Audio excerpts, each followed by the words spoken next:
إذاعة القرآن الكريم من القاهرة. أعوذ بالله من الشيطان الرجيم. كل ما اقعد جنب الراديو اسمع ان الدراسة اتلغت النهاردة. طب ما احنا كنا زمان بننزل في عز البرد. صباح الخير يا ولاد، يا على ريحة الشتاء وصوت الشيخ عبد الباسط في الراديو. كانت بتبقى دي الإشارة إن اليوم بدأ. صوت المطر بره والبيت دافي بريحة الفول والزيت الحار. كنا بنصحى مش عشان ورانا مدرسة، كنا بنصحى عشان طقوس الصبح اللي ما بتتكررش. كانت اللمة حوالين بابور الجاز أو الدفاية قبل ما ننزل هي اللي بتصبرنا على برد المشوار.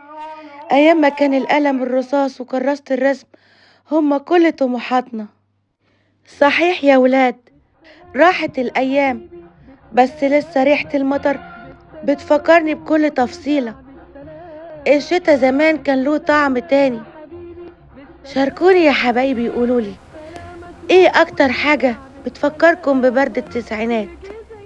يمكن الزمن ما بيرجعش بس لسه في ايدينا نخلق دفا يشبهه. ريحة المطر لسه عندها نفس القدرة انها ترجعنا اطفال في ثانية. وفي الاخر يا ولاد، السنين بتعدي والتفاصيل بتتغير بس بيفضل دفا العيلة وصوت المطر هما الحاجة الوحيدة اللي بتطمن قلوبنا مهما كبرنا.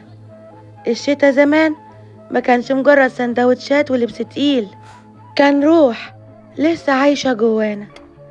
أنا كده خلصت، نتقابل على خير يا حبايبي في رعاية الله.